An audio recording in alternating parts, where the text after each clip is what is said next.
Bonjour à tous. En fait, je regarde en ce moment, je commence à faire des vidéos sur des imams et autres qui commencent à parler de l'islam, à nous enseigner l'islam. Et je veux en fait vous attirer votre attention sur ce qu'est l'islam, la vérité de l'islam. Par exemple, lui, quand il parle, qu'est-ce qu'il présente? Il présente le fait de mourir le jour du vendredi ou la veille. Euh, Tu vas être préservé comme des épreuves de la tombe. Quel est le but de Dieu qu'un homme meurt ce jour-là, vendredi ou la veille? C'est-à-dire tous ceux qui meurent le jeudi, le dimanche, eux ils ont été malchanceux. Et regardez ce qu'il dit, c'est pas moi qui le dis. La nuit ou la journée du vendredi, eh bien, sera préservée, eh bien, sera, il dit la journée de vendredi, donc aujourd'hui, ou bien la nuit du Jumu'ah, hier soir, celui qui meurt la nuit ou la journée du vendredi, eh bien, sera préservé des épreuves de la tombe, fitnatul qabr. Donc c'est un bienfait de mourir le jour du vendredi. On ne va pas aller forcer la mort le jour du vendredi, bien sûr. Mais si Allah Jalla wa ala décide qu'on meurt le jour du vendredi, ça c'est un bon signe parmi les bons signes de la fin de vie d'une personne. Donc, quel est le but? Quelle est la religion qui te dit le fait de mourir à cette date-là, c'est bien? Est-ce qu'on est dans les astres de divination? Est-ce que c'est les constellations? Est-ce que comment on appelle ça? C'est, tu sais, les trucs astro, c'est de l'astrologie? Pourquoi le fait de mourir à telle date, ça a un rôle sur ta condition dans la mort? Qu'est-ce que ça veut dire? Je veux bien que le jour du vendredi, ça soit un jour sacré ou autre, mais est-ce que le jour du Shabbat, le fait de mourir le jour du Shabbat, ou le jour de la résurrection de Jésus, ça va changer quelque chose dans la vie du croyant? Non. Ce qui va changer quelque chose, c'est ton comportement vis-à-vis de Dieu. C'est le fait d'avoir respecté les commandements, d'avoir écouté Jésus, qui dit aime ton prochain, qui nous dit de nous aimer les uns les autres. Ça va changer ta vie. Et la repentance, de porter du fruit, d'aider son prochain. Mais le fait de mourir à telle ou telle date, qu'est-ce que ça a à voir avec Dieu? Quel est le rapport avec la religion? Donc, est-ce que tu adhères à ça, mon frère, ma soeur, ou bien tu prends conscience que il faut, comme se renseigner sur ce qu'est l'islam, et prendre connaissance aussi de ce que dit l'évangile, l'injil. Regardez ce que dit le Messie. Est-ce que le Messie nous dit que c'est bien de mourir tel ou tel jour? Non. De rentrer dans les toilettes en mettant tel ou tel pied. Non. De, le plus important, c'est ce qu'on a dans le cœur. C'est ça qui fait la différence. Le fait de dire des bonnes choses, d'aider son prochain, c'est ça qui fait la différence. Le fait de jeûner, et de se camoufler, de ne pas se montrer devant tout le monde, de le faire pour Dieu, ça fait la différence. Mais le fait de mourir un jour ou tel jour, non, non. T'as des fêtes, par contre, qui sont instaurées, là je comprends. Mais le fait de mourir, la mort, est-ce que tu peux contrôler ta mort? Le fait de mourir tel ou tel jour, et lui il te dit, ouais, non, je vous dis pas de mourir tel ou tel jour, mais c'est bien si quelqu'un meurt ce jour-là, c'est une bonne chose pour lui. Donc, c'est ça. Renseignez-vous sur ça. Et la vidéo, elle est là, hein. C'est pas moi qui l'ai mis, c'est pas un site chrétien ou non. C'est qu'Allah nous accorde une bonne fin. Il y a marqué Al-Insan TV en français. Donc voilà, et tous les musulmans vont dire Mashallah, je parie ou des choses comme ça. Amin, ya Mashallah pour mon père. Bon, chacun y cherche midi à sa porte, ou je sais pas comment on peut dire ça. Donc voilà, rapprochez-vous de Dieu par vos bonnes actions. Et le fait de croire au Messie, le fait de chercher la vérité, le fait de- d'écouter sa conscience. Dieu ne nous a pas laissé sans conscience. Vous savez, il y a un passage, je crois, dans le Coran où le messager, ses compagnons, ils osaient pas, ils voulaient pas aller coucher avec des femmes ou se marier ou coucher. Bon, parce qu'ils connaissaient leur mari de ces femmes-là, quand ils avaient fait une conquête d'une ville, il me semble. Donc, il a dit, et ils sont partis voir le messager, il a dit on peut pas faire ça, on peut pas. Et le messager d'Allah, il a sorti une ayah qui dit qu'Allah les autorise à le faire. D'ailleurs, leur conscience, eux, leur pudeur leur disait non, mais La religion, c'est Allah, c'est le Dieu, vous savez, le Dieu qui nous a créés, qui nous aime, qui a créé les animaux, les chats. Il dit non, va faire ça, c'est bien. Est-ce que dans ta conscience, si tu vas à l'encontre de ta conscience, c'est suivre Dieu? Vous savez, on a une conscience, on sait quand on ment à quelqu'un qu'on aime ou autre, qu'on cache la vérité, on le sait au fond de nous. Comme on dirait, on le sait au fond de nous qu'on a fait quelque chose de mal. Quand on ment à quelqu'un qu'on aime, qu'on respecte, on ment délibérément, on le sait, on se sent mal. Quand on vole quelqu'un, on se sent mal, on se sent pas bien. Tu as ta conscience qui te dit, tu as fait quelque chose là qui n'est pas bien. Quand tu tues ou quand tu veux tuer, tu sens que c'est quelque chose à ne pas faire. Au-delà des lois, oublie. Tu sens que c'est quelque chose de mal. Quand tu vas convoiter la femme de ton ami, quand tu vas tromper ta femme, quand tu vas désobéir, respecter tes parents qui font du bien et eux, tu sais que tout ça, c'est pas bien. Et ça s'appelle la Torah, ça s'appelle les 10 commandements de Dieu. C'est la morale. C'est Dieu qui nous l'a donnée écrite. Peut-être même pour que les psychopathes, les gens qui ne savent pas, ils savent qu'il y a un standard. Et ce standard, c'est ça. Et ce standard, il a été donné à Moïse. Vous vous rendez compte, il y a des années avant la venue de Jésus. Dieu nous a donné une loi au peuple juif. Tu mentiras pas, tu aimeras ton prochain comme toi-même, tu tueras pas, tu honoreras tes parents, tu envieras pas le champ de ton voisin, ni ses bœufs, ni comme sa voiture, tu envieras pas les choses. Tu convoiteras pas la femme de ton prochain, tu commettras pas d'adultère. Dieu nous a donné une belle loi, elle est magnifique, il a donné les lois. Tu ne feras pas, au moins tu sais que si tu obéis à ces lois, tu es tranquille. De ne pas convoiter, de ne pas commettre un adultère, de ne pas mentir, de ne pas tuer, de ne pas voler. Tu sais au moins la loi, elle est propre. Peut-être à l'époque, les gens ne savaient pas. Hein. Et Dieu, il a dit, dans ce monde, je vais vous donner la loi. Et la loi, c'est ça. Celui qui est d'accord et n'est pas d'accord, c'est ça la loi. Et elle est juste. Elle est juste. Aujourd'hui, tu vas dans le code civil, le code pénal, tu tues, tu as telle peine. Tu fais ça, tu as telle peine. Le délit de diffamation, des choses comme ça. Peut-être on s'est inspiré de ces lois-là. D'accord? Et dans l'islam, on dirait que les compagnons ils vont à l'encontre de la morale pour écouter un homme. Et Jésus nous a dit qu'on reconnaît, en parlant des faux prophètes, un arbre à son fruit. Un arbre qui est bon, il ne peut pas faire de mauvais fruits. Il va porter des bons fruits. Un arbre qui est mauvais, il ne peut pas produire de bons fruits.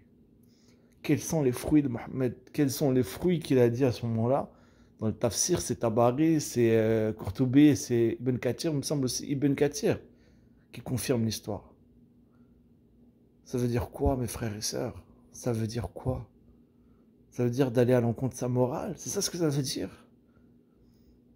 D'égorger, de tuer, d'aller à l'encontre de sa morale, de sa conscience que Dieu nous donne. Dieu nous a fait avec une conscience, on sait que c'est bon, c'est pas bon. Le Dieu éternel, le Dieu qui nous aime, il nous a laissé la conscience. Et c'est peut-être elle qui témoignera au jour dernier. Regarde, là, tu as fait ça. Là, tu crois avoir aidé au nom d'une religion, ta conscience t'a condamné, t'a dit que non. Au fond de toi, tu savais que c'était pas bien. On sait, il y a une chose bonne, une chose qui n'est pas bonne. Est-ce que quand tu suis ce commandement-là d'aller prendre les femmes et de pouvoir aller coucher avec ou se marier avec, tu sens que c'est mal, pourquoi tu le fais? Est-ce que Dieu a dit de faire ça? Est-ce que Dieu a dit à Jésus de tuer? Est-ce que Jésus a enseigné à ses disciples d'aller coucher avec des femmes et autres? Est-ce que Jésus a fait ça? Et Jésus est venu avant l'islam. Que personne ne vienne me dire, oui, à l'époque, on se mariait avec des petites filles. Pourquoi Jésus, on n'entend pas de telles histoires simplement de ses disciples et ses apôtres, des apôtres? On n'entend pas simplement des apôtres, ces histoires-là de marier avec des enfants à l'âge de 6 ans, consommer un mariage à l'âge de 9 ans, Paul et autres, ça serait salir. Et là, je parle juste des apôtres. Vous voyez à quel point ils étaient. Ils n'ont même pas laissé l'occasion à ce qu'on dise ces choses-là. Ils n'ont même pas laissé l'occasion. On dit oui, les femmes, nanani. Paul, il a écrit une lettre, qu'est-ce qu'il a dit? Il a dit, femmes, soyez soumises à vos maris. Aujourd'hui, les féministes, tout le monde peut s'écœurer, dire, waouh, qu'est-ce qu'il raconte lui? On est dans quel temps? Mais regardez, il dit, mes maris, les époux, aimez vos femmes comme le Christ a aimé l'Église, c'est-à-dire l'ensemble du corps du Christ, les chrétiens, et a été jusqu'à livrer sa propre vie pour elle. Et Jésus, il a dit, il n'y a pas de plus grand amour que de donner sa vie pour ses amis. Il a dit, tu dois limite jusqu'à donner ta propre vie pour elle. Comment tu peux donner ta vie à une personne que tu n'aimes pas? Il dit, oui, femmes, écoutez vos maris, soyez soumis à eux. Mais Marie, il ne nous dit pas, Marie, allez frapper vos femmes, allez coucher à gauche, à droite. Il nous donne une explication, il nous dit, vous, Marie, aimez vos femmes comme le Christ a aimé l'Église. Et il dit qu'il a été jusqu'à livrer sa vie pour elle. Je ne sais pas si vous vous rendez compte. Il a été jusqu'à donner sa vie pour elle. Oui, donc femmes, soyez soumises au mari. Mais Marie, aimez vos femmes au point de, s'il faut, de donner sa vie. Jusqu'à la mort, jusqu'à tout, de l'aimer. On doit honorer notre femme. On doit l'aimer. On doit tout faire pour elle. Comment si tu fais tout le bien, tu l'aimes, tu montres ton amour, ton attachement pour elle, tu montres qu'elle est importante, tu es prêt à tout pour elle, tu l'aimes. Comment tu peux lui faire du mal? Comment tu peux aller la tromper? Donc dans ça, il y a comme un rapport entre les deux. Une union, un couple, femme et mari. Et les deux, ils doivent rester forts ensemble. C'est ça que Paul nous enseigne dans sa lettre. Femme, soyez soumises. Mais mari, aimez jusqu'à la mort si votre femme.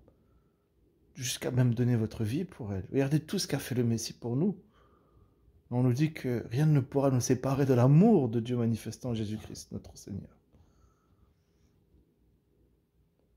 Et il disait ça à l'époque. Il disait ça à l'époque. Et regardez, on parle de féminisme, de ci et de ça. Jésus avait des femmes, disciples, limite avec lui. Il y avait des femmes qui écoutaient, qui aimaient son enseignement. Marie de Magdala et autres. Il y avait Marthe, comme ça, Marie de Magdala. Et c'était parmi les premiers au tombeau. Jésus, quand il y avait une prostituée, est-ce qu'il la dénigrait? Non. Elle écoutait son enseignement. Elle écoutait. Et Jésus ne lui a jamais rejeté, au contraire. Il semblait beaucoup l'aimer, Jésus. Et même quand les gens, il la défendait. Le Saint de Dieu, le Saint de Dieu, on le touchait, on guérissait. Celui que Dieu a désigné, loin de Dieu, qui accomplit parfaitement la volonté du Père, du Saint-Père Dieu. Il a aimé ces gens-là. Les gens, même les Juifs lui reprochaient, tu aimes les gens de mauvaise vie, tu es avec les gens de mauvaise vie. Il a dit, c'est pas les gens qui sont en bonne santé qui ont besoin de voir un médecin. Ce sont les gens malades. Et c'est pour eux que Jésus est venu. C'est pour eux. Pour les gens malades, qu'ils étaient malheureux, pour les gens qui étaient... Il est venu. Même marqué, je crois, le peuple qui marchait dans la vallée de l'ombre de la mort a vu une grande lumière. Il se peut même que Jésus ait parlé même aux esprits en prison, aux gens qui sont morts. Regardez la puissance de cet homme. Aux gens morts, on n'a pas eu cette histoire. Mais lui, il a fait ça d'un point de vue physique. Il est mort, il est ressuscité et il est parti même, il semblerait, dans les lieux de la mort. Et les gens, même, se sont convertis, ont été sauvés. Vous voyez à quel point Dieu nous a aimés, nos ancêtres, des gens et autres. Vous voyez à quel point Dieu nous a aimés. Il est fort, ce Messie, mes amis. Il est fort. On doit être fiers de lui. Parce qu'il a fait tout pour nous. Il a tout fait. Il a été nous chercher de la galère.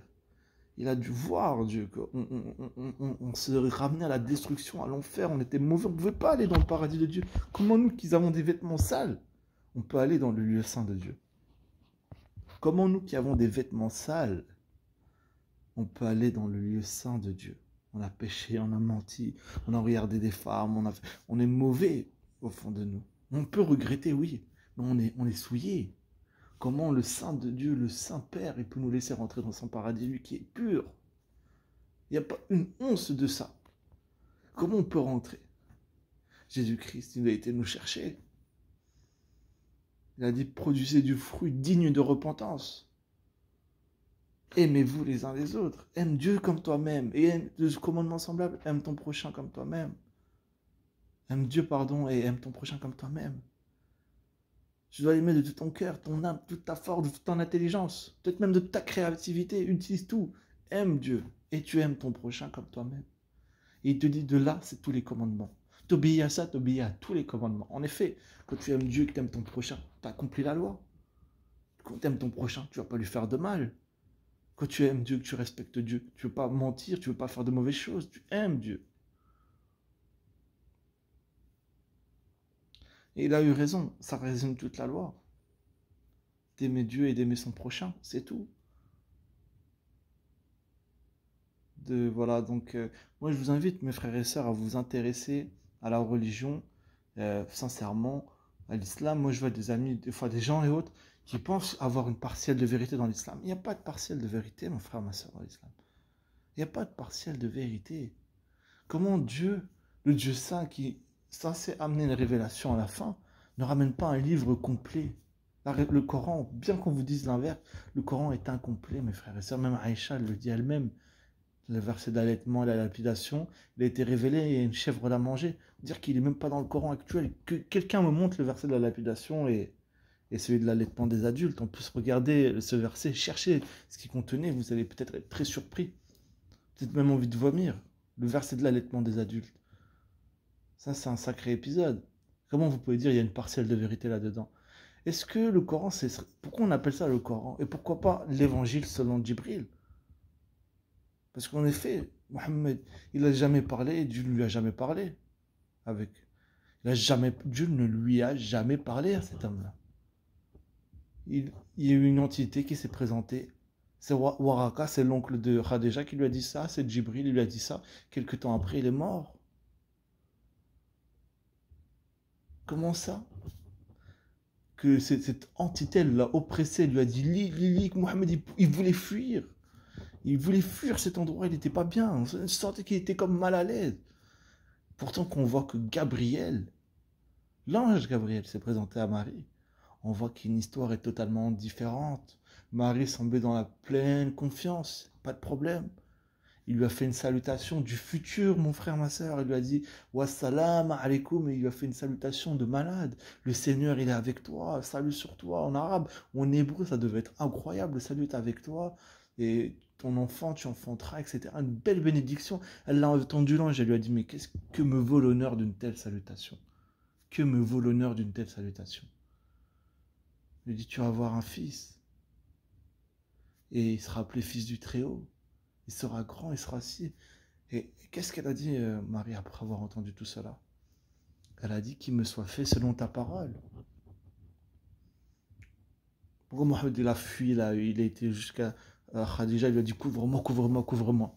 Et elle l'a ramené chez son oncle, qui recopiait les évangiles, etc. Donc, on dirait deux histoires différentes. Djibril et Gabriel, l'évangile dans l'évangile dans la Bible et dans le Coran, on dirait deux Gabriel. Je ne sais même pas s'il est présenté dans le Coran, c'est de la sunna sûrement. Donc voilà, moi je vous invite vraiment à vous pencher sur ces choses-là. Regardez comment elle venait la révélation au prophète. Aïcha disait, je crois qu'elle le voyait transpirer, il y en a qui disaient que telle ou telle révélation elle était plus dure que d'autres. Ça veut dire quoi? On dirait que le prophète il est en peine quand il reçoit des révélations. Pourquoi Marie elle avait l'air... elle reçoit une belle salutation quand elle a eu la révélation. Marie, tu es bénie entre toutes les femmes. Ton enfant il est béni.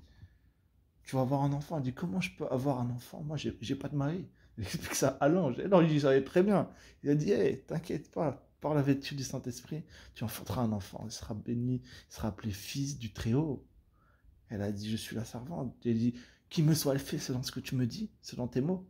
Et l'ange, il l'a fait. Et effectivement, et même sa cousine a été bénie. C'est grâce à Dieu. Je ne sais pas si ces gens étaient pauvres ou autres, mais Dieu a été touché par cette famille. Et il a été voir Élisabeth et il a été voir Zacharie. Ils lui ont dit, hey, vous êtes âgés en âge, vous n'avez pas eu d'enfants. Ils étaient inquiets, ils disaient, on ne va jamais avoir d'enfants. Les pauvres, peut-être c'était des gens pieux et autres, ils étaient pieux. Regardez, Zacharie, il était prêtre, il allait dans le temple. C'était un homme un homme quand même, c'était pas n'importe qui.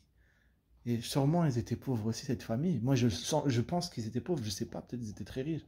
Mais tu te dis, comment Dieu a été touché par cette famille, il a envoyé l'ange Gabriel. Il lui dit, tu enfanteras un enfant. Et là où Zacharie, il a douté, il a dit, ouais, mais il n'était pas sûr. Il dit, attends, ça devait être le plus beau jour de sa vie. On te dit, un ange vient, il te dit, tu vas enfanter. Toute ta vie, tu as voulu avoir des enfants. Tu commences à être âgé, je sais pas, 50. On te dit, attends, tu vas avoir un enfant, un garçon et tout, tu vas avoir un fils. Et il a dit, ouais, j'ai du mal à croire. Et c'est arrivé. Tu l'appelleras Jean-Baptiste. Ce qu'on dit Yahya. Et c'est arrivé. Et ils étaient contents. C'est des bonnes nouvelles. Mais jamais Gabriel est venu dire à Marie, écris telle chose, telle chose. Non. Jamais. Jamais. C'est Jésus qui est annoncé parce qu'il est la parole de Dieu. Et ces paroles ont été conservées dans les évangiles. Dans les évangiles, tout simplement. On n'a dit pas l'évangile, on ne croit pas en l'évangile du Coran. On ne croit pas à l'évangile de Gabriel qui raconte les choses que Dieu dit. Non, nous, on ne croit pas. Ça ne veut pas dire qu'un ange te raconte une chose qu'elle est véritable. Au contraire, la Bible elle te dit que même si un ange il t'annonce un autre évangile, qu'il soit un anathème, qu'il soit rejeté, pas considéré. Même un ange. La Bible elle te dit encore, et c'est Paul qui le dit, que Satan se déguise en ange de lumière. La Bible ne nous a jamais laissé bête par rapport à ça. Elle nous dit, car Satan lui-même se déguise en ange de lumière. Satan lui-même, il se déguise en ange de lumière. Alors, tu peux voir un ange de lumière, un ange de lumière. Tu vas te dire, wow, c'est Gabriel, c'est Djibril, c'est l'ange, regarde. Et Paul te dit, Satan, le shaitan, il se déguise en ange de lumière. Même si on t'annonce un autre injil, un ange, il vient et te dit, tiens, c'est un autre évangile, tu le rejettes. Parce que la parole de Dieu, c'est Jésus-Christ. Elle est venue et ses paroles ont été conservées. Il n'y a rien à rajouter. La boucle est fermée. Rapprochez-vous de Dieu. N'écoutez pas les gens, même moi. Interrogez Dieu seulement. C'est lui seul qui peut révéler la vérité. Il est la vérité. Et rapprochez-vous de Dieu. Vous voyez, l'évangile, c'est pas d'idolâtrer des paroles. L'évangile, c'est un message. Une bonne nouvelle. Jésus il a dit allez annoncer l'injil, la bonne nouvelle. Le mot évangile veut dire une bonne nouvelle. Il n'a pas dit allez annoncer l'évangile de Matthieu, de Marc, et demandez-leur d'apprendre par cœur en grec, etc. Et de faire toutes les trucs. Non, allez annoncer la bonne nouvelle. Le message, Dieu nous a aimés, Jésus-Christ est mort pour nos péchés, il nous a rachetés, il est ressuscité, et il vit au siècle des siècles. Il est l'alpha, il est l'oméga. Il est le commencement, il est la fin, il est celui qui ouvre, que personne ne peut fermer, celui qui ferme, que personne ne veut ouvrir. Il est le Fils de Dieu, il a les yeux comme des flammes de feu. Il est tout puissant, il est puissant. Le fait de toucher ses vêtements te guérissait. Un aveugle-né, il l'a guéri. Un lépreux qui était rejeté sûrement de la société, toute leur vie, peut-être ils devaient vivre avec ça, mourir avec ça, en marge de la société, et pas pouvoir côtoyer les autres de la ville.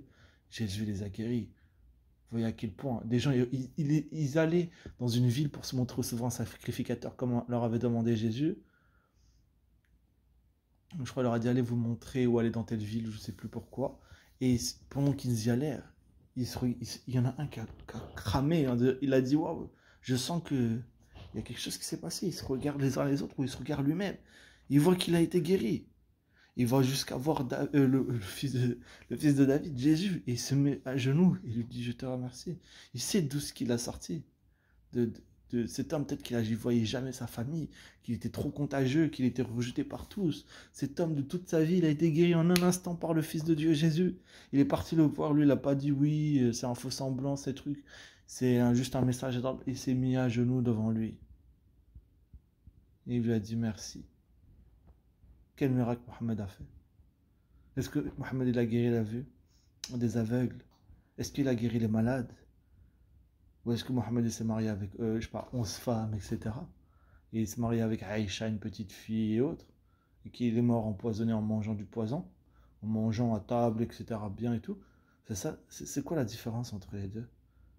C'est dans le Coran, Aïssa. Dieu, il l'a pas laissé toucher la mort. Il l'a pas laissé à ce que les gens se moquent de lui. Rien, il a enlevé au ciel. Personne ne touche à Jésus. personne. Parce que c'était un prophète de Dieu. On ne touche pas à Jésus. Mais pourquoi Mohammed il est mort? Il dit à la juive qu'il a tué, qu'il a mis du poison, Allah ne te donnera jamais la possibilité de le faire. Jamais ce pouvoir-là. Il est mort. Et la Bible et la Torah, elle dit que quand un prophète il dira une chose et que la chose n'aura pas lieu, selon Deutéronome à partir du verset 18 à 20, ça sera une parole que Dieu n'aura pas dite. C'est par audace qu'il aura parlé, n'ayez pas peur de lui. C'est Dieu qui nous l'ordonne, c'est notre Dieu de la Torah, c'est le Dieu de Jésus, c'est le Dieu de tous. C'est le Fils de Dieu, la vérité, c'est Jésus. Et Dieu nous dit, n'ayez pas peur de ce prophète. N'ayez pas peur. Il dit une chose, elle n'arrive pas. C'est pas un vrai prophète. Jésus il a dit, regardez, vous voyez le temple à Jérusalem, il ne restera pas une seule pierre qui ne soit pas renversée. Et ça arrivé jusqu'à aujourd'hui, demander à un juif, il est où le temple de Jérusalem? Oui, depuis le temps du Messie, il a vécu. Après la mort du Messie, quelques temps après, 30 ans, 40 ans après, le temple a été détruit. Incroyable. Incroyable. Jusqu'à aujourd'hui, il n'est plus là. Sa parole est vérité. Et il a dit, la chose elle est arrivée. Aujourd'hui, on voit la franc-maçonnerie, des choses qui luttent contre Dieu, on dirait. Ça me fait penser au psaume numéro 2, je crois, ou au psaume 1 ou 2. Ils disent pourquoi les nations se tumulent parmi les nations. Pourquoi tout le monde se ligue contre Dieu et contre son nom, loin de Dieu. Et il dit que Dieu se moque d'eux. Même les nations, elles font des choses, comme des pactes ou je ne sais quoi. Des alliances pour enlever les valeurs chrétiennes et choses, ça ne tiendra pas. Parce que là, aujourd'hui, on est sous la grâce. Mais le jour où le Seigneur y reviendra, quel jour terrible, ça va être un jour de fureur, là. Là, on ne pourra pas dire, elle n'existe pas, c'est pas vrai, on a vécu, on a couché à gauche, à droite, on a vécu, non, on a vécu la belle vie, il n'y a pas de Dieu, non. Non, là, ça va être littéral. Et là, on va se mordre les doigts. Jésus a dit qu'il y aura des grincements de dents. Des remords, des gens vont dire, punaise, toute ma vie, j'ai pas fait ça. Et sûrement qu'ils vont même accuser les chrétiens. Pourquoi vous ne nous avez pas annoncé l'évangile? Pourquoi vous ne nous avez pas engueulé? Pourquoi vous ne nous avez pas secoué? On était dans notre débauche et vous ne nous avez jamais rien dit. Vous étiez chez vous en train d'écouter vos trucs le dimanche. Jamais vous êtes venu nous alerter sur ça. Peut-être que je me serais converti. Peut-être que j'aurais cru au message et j'aurais été moi-même un disciple du Seigneur. Parce que ce jour-là, des comptes seront demandés. Mais les chrétiens, nous, on échappe au jugement grâce à Dieu. Il a dit, celui qui croit en moi ne sera pas jugé. Il passe de la mort à la vie grâce à Dieu. Parce qu'on a cru au Fils de Dieu, on a cru en lui. On a écouté ce qu'il a dit, on a accompli ses paroles. Mais il faut croire, il a pas dit, Jésus l'a dit, c'est pas tous ceux qui vont m'appeler Seigneur, Seigneur qui vont aller au royaume de Dieu, mais seulement ceux qui font la volonté de mon Père. Et donc il faut écouter la volonté de Dieu. C'est pas juste de dire je crois en Jésus. Il y a des musulmans qui vont dire, ah vous dites n'importe quoi, c'est-à-dire que tu dis je crois en Jésus, à la fin de ta vie tu étais sauvé. Tes péchés sont pardonnés. C'est la repentance. C'est la repentance, le fait de se tourner vers Dieu. La Bible te dit on ne se moque pas de Dieu. Il faut se repentir. Par contre, là où un musulman il soulève ce point, tu peux lui dire, mais toi tu me dis ça. Mais quelle est la différence entre le fait de dire à la dernière minute, ah je demande pardon, je suis sauvé, et de dire d'aller toucher la pierre noire à la Mecque et de l'embrasser pour que tes péchés soient pardonnés. C'est quoi la différence? De toucher une pierre ou de dire ou de se repentir? C'est quoi le plus dur? Le plus dur, c'est se repentir. Tu as de l'argent, tu as un truc, tu as du bif, tu payes ton billet à la Mecque, tu vas, bon, tu vas passer des vacances là-bas, tu vas toucher la pierre, tu reviens tranquille. Mais le plus dur, c'est quoi? C'est de se repentir, de s'humilier devant Dieu et de produire des fruits dignes de repentance. Des fruits dignes, c'est ce que dit Jésus. Produisez donc des fruits dignes de repentance.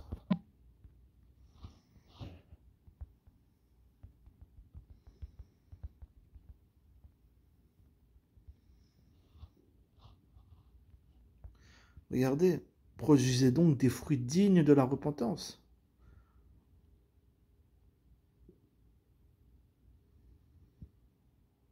Mais voyons venir à son baptême beaucoup de pharisiens et de sadducéens, il leur dit, race de vipères, qui vous a appris à fuir la colère à venir? Produisez donc du fruit digne de la repentance, et ne prétendez pas dire en nous-mêmes nous avons Abraham pour père, ou nous sommes des musulmans, ou nous sommes si... Car il y a marqué, je vous déclare que de ces pierres, si Dieu peut susciter des enfants à Abraham.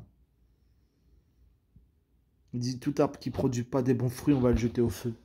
Alors tu dis, oui, je suis chrétien, nanani, je crois au Seigneur. Non. Jésus l'a dit, c'est pas tous ceux qui m'appellent Seigneur qui vont aller au royaume de Dieu, ceux qui font la volonté de Dieu. Il ne faut pas dire je suis chrétien, je vous demande pardon et tu vas aller tuer, voir des prostituées dans un lit. Non. C'est là, il faut se repentir. Et la Bible, elle dit clairement, on ne se moque pas de Dieu. Soyez bénis, j'ai été un peu long. Bonne soirée.